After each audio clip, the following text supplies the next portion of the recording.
Ask yourself this: what could possibly make fans of Hazbin Hotel, Five Nights at Freddy's, Invincible, and Steven Universe, for communities that normally do nothing but tear each other apart across animation and gaming spaces, suddenly drop every grudge and stand on the same side?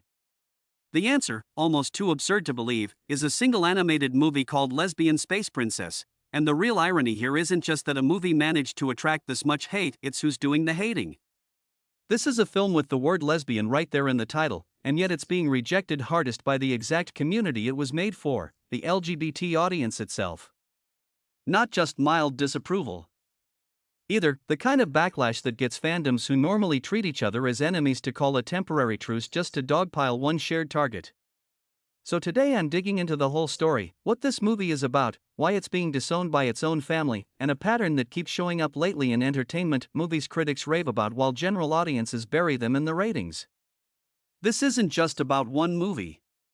It's about a pattern that keeps repeating, and I think it's worth picking apart properly. Before we get into the controversy, I need to get you up to speed.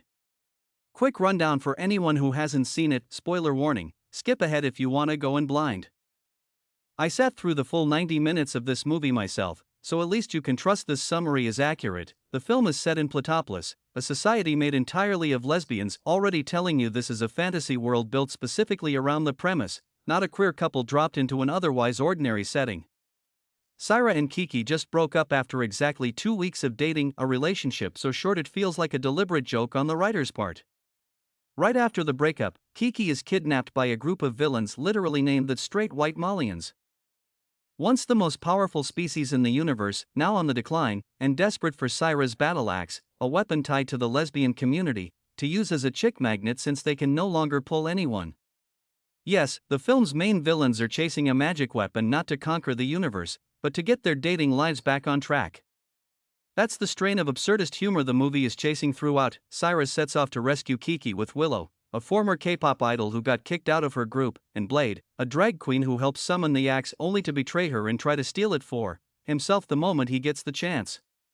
A fight breaks out, Blade gets decapitated, and Syra and Willow escape. Along the way, the two of them hook up and then break up, another short-lived relationship that mirrors the one that opened the film, which might be an intentional motif about the shallowness of young love. Eventually, Syra trades the axe for Kiki's freedom, only to realize Kiki is actually a narcissist who doesn't deserve her. The film ends with Syra heading back to Platopolis, having grown through the journey. Overall, this is a pretty formulaic adventure plot: rescue the ex, meet allies, get betrayed, fight, grow, go home. Nothing structurally groundbreaking here.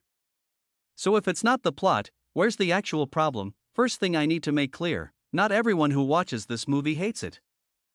There's a segment of the audience, including within the LGBT community, that genuinely likes it, and honestly, that makes sense to me. Telling a story through the lens of a young, almost teenage lesbian protagonist is still fairly rare material for mainstream animation, even in 2026. Purely on the level of representation, having a lesbian lead driving the entire story, this is still a step up from queer characters existing only as side characters or set dressing for someone else's arc. But most of the negative reaction from within the LGBT community itself is aimed squarely at one character, Blade. Look at the combination of traits stacked onto this character. This is supposed to be an LGBT film, yet the only character explicitly confirmed as gender non-conforming in the entire movie is the villain. On top of that, Blade is a drag queen of color, gets killed off by the end, and is a twist villain, someone who pretends to be an ally before betraying the group at the most critical moment. Stack those three elements together and you get exactly the combination that representation critics have named and scrutinized for years: killing off a minority character, the concept of burying your gays. A term that's existed for a long time to describe media killing off queer characters at disproportionately high rates, while also coding them as inherently deceptive and untrustworthy. This isn't something Lesbian Space Princess invented, it's a pattern that's been criticized extensively across TV and film for over a decade. What makes this case stand out, and what I think is the most worth discussing, is how directly it cuts against the current trend in queer-led animation. Shows like The Owl House or Steven Universe have gradually established something close to an unwritten rule: a character who initially seems villainous, especially one coded as a minority, is usually pushed toward a redemption arc, understood, forgiven, given an ending that isn't death rather than removed from the story entirely. This isn't coincidence, it's a deliberate reflex from a generation of writers, trying to avoid exactly the kill the queer/minority character trap that queer audiences have grown intensely sensitive to after watching the pattern repeat for years. Lesbian Space Princess goes directly against that convention. No redemption for Blade, no survival, just a betrayal followed by a beheading midway through the film.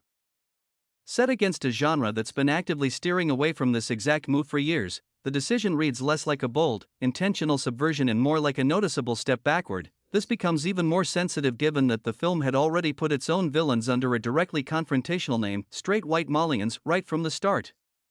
There's a theory floating around online suggesting the writing team leans TERF, trans-exclusionary radical feminist. I want to be clear, this is just a popular theory online, not something I have evidence to confirm, and I'm not accusing anyone on the writing team of anything. But because the movie had already put itself in a vulnerable position through the way it named its antagonists, and then stacked on a character decision that runs against where the genre has been heading, backlash was almost unavoidable. The question I actually want to raise here isn't who's right or wrong, or did the writers have bad intentions. What I care about is this: can a minority character simply be a villain, without their identity itself becoming the storytelling device? The film does have another antagonist. The straight white Malians remain the primary villains throughout, so technically Blade isn't the only bad guy. Blade himself isn't an especially complex or deeply developed character either, so it's hard to argue this was some carefully engineered villain built specifically to exploit identity. But Blade's specific position, the one confirmed queer character, also the one villain who gets killed, is hard to set aside when analyzing this. So should minority characters be excluded from villain roles entirely, roles that are often the most interesting and layered in any story, or is the real problem how it's handled, not whether they're allowed to be villains at all? If we just default to minority characters can't be the bad guy, isn't that itself another kind of limitation, denying them the chance to be written as complex, motivated characters the same as anyone else? This is a question I genuinely want to hear from you on, especially those of you in the LGBT community who've seen the movie, so drop a comment below, and let's keep it respectful. I initially figured this might just be a Twitter bubble effect, where the most extreme opinions always get amplified the most, so I dug into Reddit to look for a more balanced perspective. A post from 2 days ago had someone comparing themselves to Tai Lung locked up in prison from Kung Fu Panda, seemingly a fan of the movie who felt isolated amid the wave of criticism. But right in the replies to that post, I found something far more notable: a straight guy describing watching the movie with his bisexual wife and her 2 lesbian writer friends. All 4 of them disliked it. According to them, it's not really satire so much as absurdism, leaning on meta-dialogue and familiar tropes pushed to their extreme for laughs, but most of the jokes just don't land. They noted it's clearly trying to imitate Rick and Morty's style of humor, and the end result offends lesbians, non-binary viewers, and straight viewers alike, each in different ways. A notable observation because it points to a problem that isn't just about representation, but about the script's comedic execution itself. Right below that comment, someone else replied that most of the LGBTQ community they know called the movie weird and offensive, essentially corroborating the point. And digging further into that same thread, more and more people brought up how the trans community at large wasn't happy with the representation either, even though the film doesn't have any explicitly confirmed trans character, suggesting that Lesbian Space Princess's problem has moved beyond a single character and become a broader issue with how the whole film approaches identity as a subject. A Toonhive post about the movie, racking up millions of views, described rival fandoms Hazbin Hotel, Five Nights at Freddy's, Invincible, Steven Universe banding together to hate on this one film as, quite literally, a Legion of Doom. One comment joked the backlash was worse than the Soviet-Nazi alliance in World War II, obviously exaggerated for effect, but it captures pretty accurately just how heated this got online. One lesbian joked that a song in the movie turned her straight, and that post pulled 15,000 likes, a number that shows just how far this joke traveled. Someone else flatly called the movie 2017 Tumblr tier, a label that carries real weight in internet circles that lived through that particular era of identity discourse online. This isn't the first time a project marketed as LGBT has been rejected by the LGBT community, and the score gap for Lesbian Space Princess is the clearest evidence of a pattern that keeps repeating. 98% from critics on Rotten Tomatoes, but only 26% from general audiences. On IMDb, the film sits at just 5.5 out of 10, with a large volume of 1 out of 10 ratings, a score that's often less about genuine assessment and more about pure frustration. this kind of score gap isn't unique to Lesbian Space Princess, it's a pattern that's played out repeatedly in entertainment in recent years, especially with projects marketed heavily around representation. Whenever a piece of media centers LGBT themes, there's a real chance it'll get hit with review bombing simply because of its subject matter, regardless of actual quality. The most recent widely remembered case is Season 1, Episode 3 of The Last of Us. Audiences reacted extremely harshly, and one of the main reasons cited was that the episode centered a love story between two men. What's notable is that, from a pure filmmaking craft standpoint, that same episode was widely regarded by critics as one of the best of the entire season. So I don't think the entire score gap for Lesbian Space Princess comes from a single source. Part of it is almost certainly pure bias. A segment of the audience will always rate something low simply because it's about lesbians, regardless of what's actually in the film. But if that's where the explanation stops, I think it misses an important part of the picture. We've already had plenty of successful projects exploring LGBT identity, especially in animation, meaning the subject matter itself isn't the barrier to wide acceptance. The real issue is that when you're telling a story like this, you need to tell it well, and this is exactly where Lesbian Space Princess stumbles. The script is almost entirely missing subtext. There's nothing left for the audience to infer, no implication, no insinuation.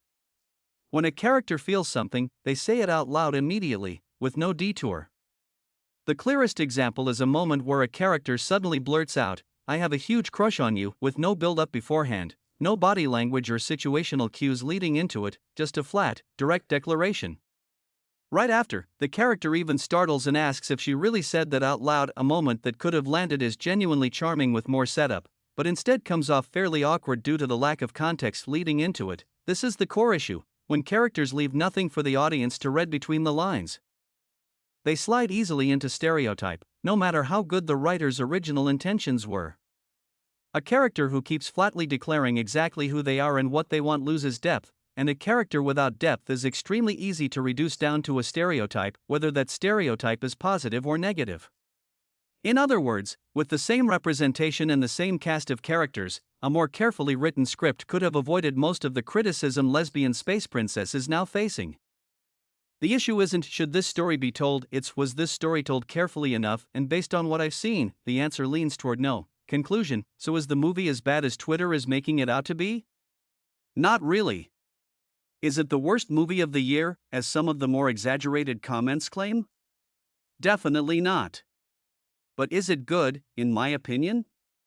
Also not really. Are some people hating on this movie purely because they don't want to see lesbian content in mainstream media? Almost certainly, yes, that's undeniable. But is that the reason for everyone criticizing the film? Definitely not. A huge amount of the criticism is coming from within the LGBT community itself. The audience that should, in theory, be its strongest supporters. The real problem with Lesbian Space Princess, in my view, comes down to two specific things: flat, one-dimensional writing that lacks subtext, which pushes characters straight into stereotype territory, and the handling of Blade's character, especially set against the broader trend in recent queer animation, which has been actively steering away from exactly the move this film chose to make. I'm sure everyone watching has their own take on this, but what I actually care about is what you think. Does Blade's treatment feel like a genuine step backward compared to the current standard in queer animation, or am I reading too much into one storytelling choice? Do you think this movie is genuinely TERF coded? Or is that just a theory that's been blown out of proportion online? And ultimately, do you think most of the backlash is really about the quality of the storytelling, or simply because this is an LGBT film? Let me know your thoughts in the comments, and as always, keep it respectful down there. If you found this useful, don't forget to like and subscribe. See you in the next one.